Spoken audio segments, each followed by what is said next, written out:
This is how you can win any minigame, starting with Sky Battle. Good luck! Okay, bro. 8 teams are spread across a map filled with loot. And I can't forget about the border constantly closing in. Everyone is against each other, and one wrong move can end your game. Damn, you used a levy for that? Oh! Yo! Oh my God! Yo! Every map has only a few, what I like to call, safety points. Because these locations give you an advantage so intimidating that no one will even think about going for you. But there is one problem. The border. The middle point is the most dangerous safety point to be at. It's the most safest spot from the border, yes. But you will have all eyes on you, making it nearly impossible to survive. That's because we haven't considered our height advantage. During mid-game or late game, you should always force yourself the height advantage in the middle of the map, where players will be forced towards you. We want to force high ground, but don't, come to me, just come to me. I'm like literally like at the bottom of the map, because like if I go up, I'm just gonna get jumped. Like, this is the thing about wearing no armor. You make yourself a target and everyone like turns off their brains. Pink is above you. Oh. They actually are just straight up fighting, so I think everyone is distracted enough and I can do this. Everybody's just like doing whatever. And this video won't just be about Sky Battle, but how to win every minigame that exists in Minecraft. You're gonna have to fight Cyan. That's fine, that's fine. They had like one extra level. Wait, they're dead. Are they freaking stupid? They just jumped in the void. And I will be breaking down these 9 minigames to show how powerful these strategies truly are. Oh, fuck. Okay, wait, this is kind of easy. Oh yeah, you definitely see the one I'm seeing then. Okay, what is it? Nothing, don't worry. We're going for the same freaking one. Stop! You're such a bitch. Minecraft Bingo doesn't rely on luck. Each space represents a task the player has to do to unlock that space for themselves. The most important part of this minigame is simply reading the bingo card. Most players try to grasp onto the easiest line they can find, but this can be counterintuitive. What if you're reading the board and find a row with 4 easy tasks? Or what if the board doesn't have any easy rows?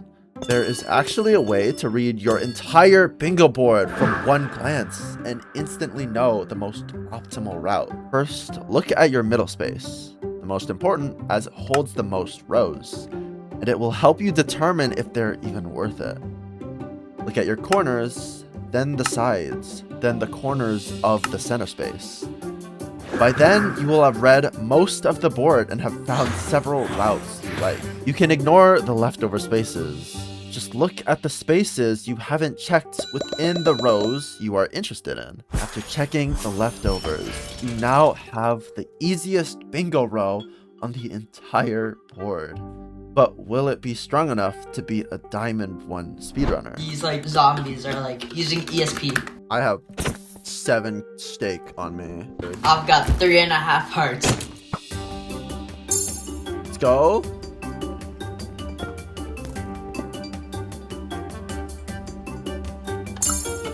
Yes! I think we had the same row, but then I changed, but then it's like, you're just doing random things. No, I don't think we do, because you mentioned you were gonna do something that was like, I had no idea what you were doing. No, mine was gonna be like the second to last right row, but I changed it. I literally just, because I have all the stuff for my other things, but one of them is like smelt your iron axe, and I'm waiting to finish everything. Like, that's gonna be my last thing.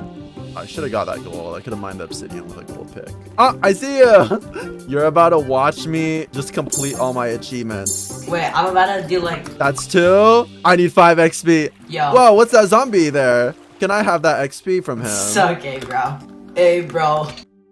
Okay, You might as so well what do you just want watch me do it. The moment this spider dies, it's mine! Did you just take the XP? No, I can't hit you, bro. Let's go! No, bro. Yeah! No, bro. For computers, you can punch this equation in to search the board in that exact order. Like, who even plays Hypixel in 2026? In Bedwars, you can respawn as many times as you'd like. But when your bed breaks, you will no longer be able to respawn. And if you die without a bed, you will be eliminated.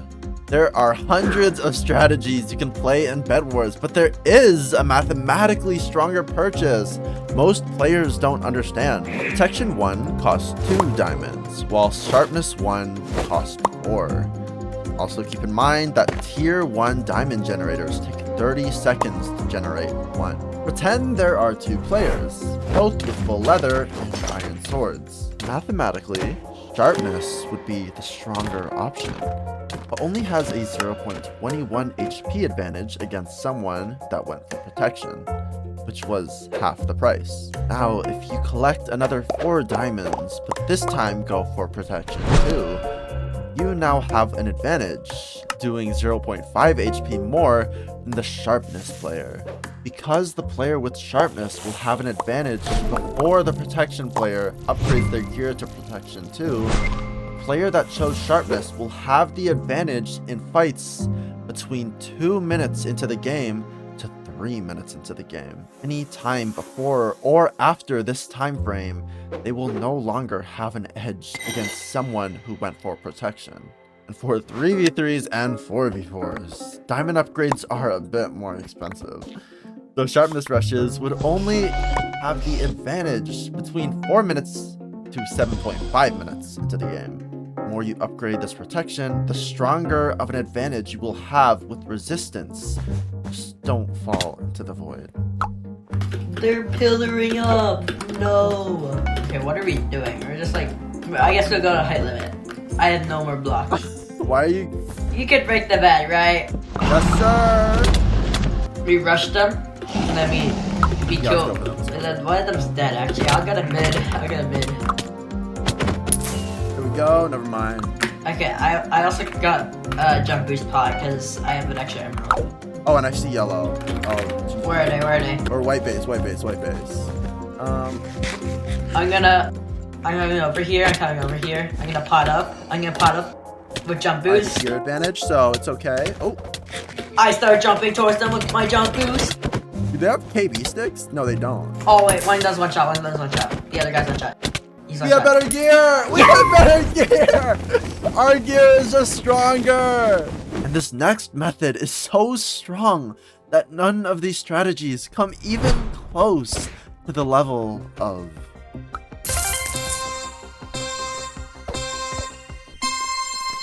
By default, during early games, the sword is completely useless.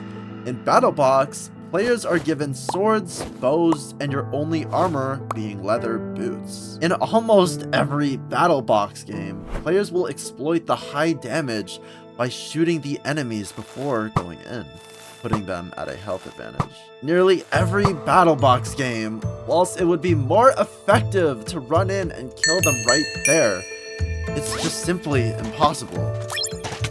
Or is it?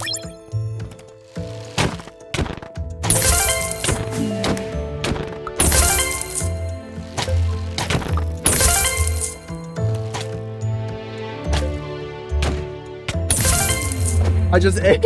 In most video games, you can flank your opponents, sneaking up from behind without them knowing, giving you the element of surprise, one of the greatest advantages in gaming history. In BattleBox, some maps are large enough to give you the ability to do this, but most maps give you the option to choose a kit that gives you full invisibility, even hiding your leather boots. All you have to do is go invisible without anyone seeing, and you've got yourself a free flank attack.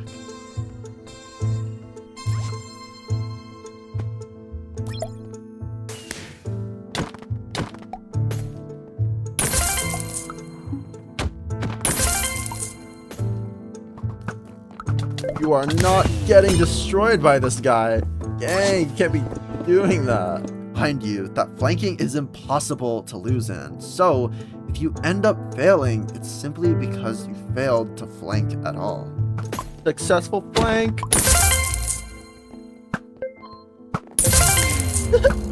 Yes, bro. Though, unlike BattleBox, there's an even more popular game mode that's going to be very difficult to win. Actually, most of these chests are just straight up mine. Holy. Hoplite is simply a UHC-styled battle royale. 70 players are thrown into a ring and need to collect or craft loot to fight with. The most popular strategy in this game is to speedrun the Nether and get all of your loot from there. However, this tends to be very luck heavy. If someone else gets there first, you will end up with nothing. You could also rush a legendary item, but most crafts are just way too difficult. But there's an effective method with the simplest crafts, which you can guarantee to get in every game. This technique is what I call the shopping list strategy, where you would need only 3 items in your inventory. 8 sand, 18 coal, and 1 blue dye, which you can get from cornflowers or lapis. Now you will be able to craft a nether reactor, which allows you to spawn in nether mobs, as well as a custom villager who will trade 1 gold for 1 iron, basically guaranteeing you will have 2 golden apples. If you get 3 blaze rods, or 2 blaze rods, and 2 magma creams, you should try to head to the nether to get quartz. This will allow you to get the blazing crossbow, which shoots flaming arrows at opponents. If you get less than 3 blaze rods, craft a bottle. This will allow you to craft agony the moment you kill a player for their head. This potion gives your opponent instant damage and weakness, making them do much less damage than normal. And if you spawn in aghast, you will be able to craft a totem of undying, giving you a second life to any fight you get yourself into. Whilst mining, you should also be looking for amethyst geos, as well as 4 diamonds combined with glowberries, so you can craft crystallization shards for resistance, and Tim the Enchanter for his OP enchants. Holy crap! He had 0 diamonds on him, that was so pointless. Oh my god. No way.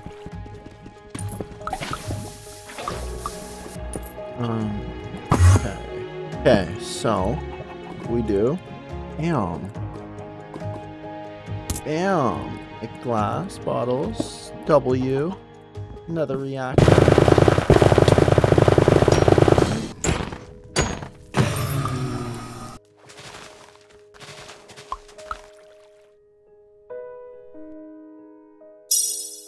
Take my bow, Tim. What are you gonna do with it, huh?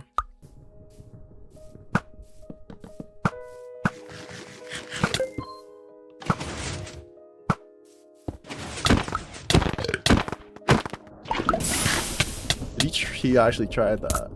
Wait, being for real? What? Why would he try that? He had like some shit on him. Why would he do that? I'm like agony. Oh, damn. I do damage for sure. Oh, he does as well. Yeah, you have weakness now, bud.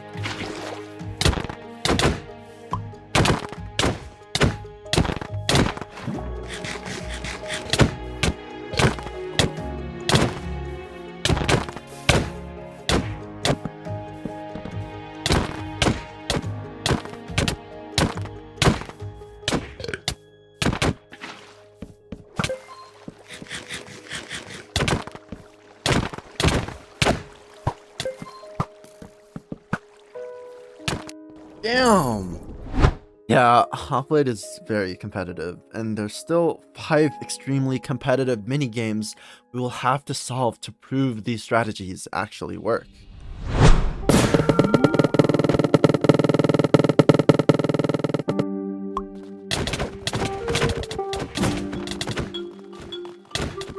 Can't adjust himself fast enough, bro. This is the most simple and most luck-based game of them all. One player is randomly selected with the mace, which is considered the deadliest weapon in Minecraft. Whoever is chosen simply has to kill whoever. Whilst the game itself is very luck-based, there's actually an optimal way to mace someone once you get picked. In Mace PvP, players would jump and wind charge at the same time to get the most optimal height. because height equals damage. However, in Mace Roulette, the damage doesn't really matter since no one has armor. In fact, the more time you are in the air, the longer your targets can make adjustments, and you really can't make sharp adjustments while being airborne. It also makes it harder to hit players, as the moment you are at their level, you will be falling exponentially faster and faster. Instead, I want you to jump and wait till you are at the pinnacle of your jump, just before you're about to start falling. Now, if you were to wind charge beneath you, this will launch you very low, but still high enough to kill someone in one blow. You will be falling very slowly and have less airtime, making it nearly guaranteed whoever does this will hit someone.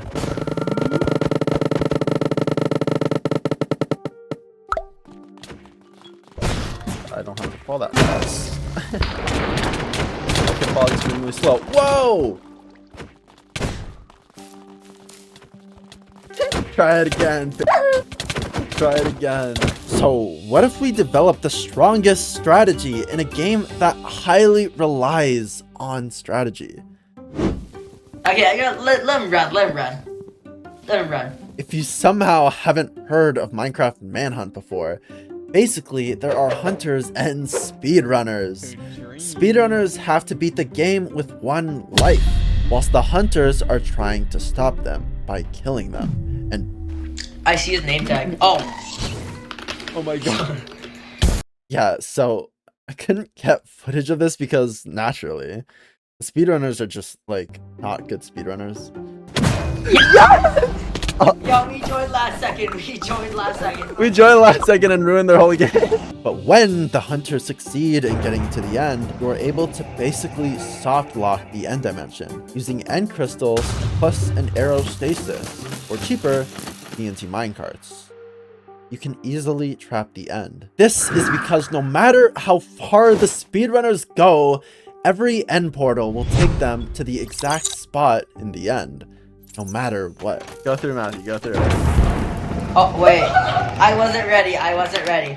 Go through now. It's all set. So try to avoid it as best as you can. Okay, wait.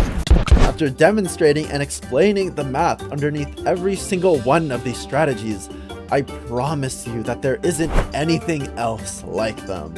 So, unlike Manhunt, which is a full strategy minigame, these next two are considered impossible to even build a strategy on.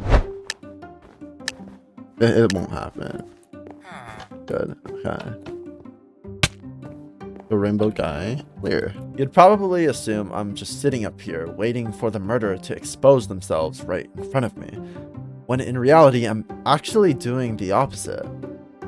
We take the position where we can see the most players, and we clear as many people as we can. Since I can hear whenever a player is killed mathematically, I can clear a handful of players nearby who I know couldn't have done that kill, allowing me to narrow down whoever the murderer is in just about 3 to 6 kills. Okay, rainbow guy is clear, blue guy is clear. Red guys are clear. Oh, okay, no, so we know who it is. Never mind, I lied. It is one of the red and white guys. While you're clearing people, you'll either narrow it all the way down. Yeah, it was him. I knew it. It's literally that easy. I didn't get to kill him, but hey. I have finally solved games from the most competitive to the mini games that are considered full luck. And this final game mode is one of the oldest and most respected game modes in Minecraft history, and somehow it has never been solved. Yeah, you ready to go down, Matthew? I'm gonna win, bro. What do you mean? Modern Spleef does have a unique strategy. The goal is to dig your opponent off the platform. Don't worry, I got 4 stacks of snowballs. What the fuck? There's no way you're trying to spleef me with all that. Hey, I don't think it worked. Strategy is awesome, guys. Trust. Don't even try it. Don't even try it, bro. Are you trying to enclose yourself or something, bro? Yo. Yeah, obviously. Can't you tell? Yo. Hey, yo, chill! Yes! That was AI generated. Whenever you break snow blocks, you will gain snowballs which you can hit players with, or you can use them to destroy blocks from a long distance. Early game and mid game, it's extremely tough to spleef someone with snowballs when there's so much platform, but players throw them anyway because of the temptation. As it's also nearly impossible to 1v1 spleef each other traditionally without risking yourself falling in as well. Constantly digging for all of early game, saving all the snowballs for late game, your opponent will either be stranded or jumping across very thin platforms. During late game, this is when you want to use all of your snowballs. As long as you have accurate aim, this will guarantee your win. Unless they're doing the exact same thing, of course. Now, the final game mode. Ole fucking quab. I need something like I'm an environmental artist, bro. Potted plants. I have an idea for this. Build battle actually requires a lot of strategy. Players are normally afraid to experiment with shapes or blocks. First impressions will always define 90% of the composition. You can exploit this by trapping all voter spawns in a fully built small environment full of detail. Size matters, but your creativity and details matter so much more. My tip is to collect your most used blocks. So for example, a castle is made of stone, so I'll get a variety of gray blocks. Use this to put more depth into your builds.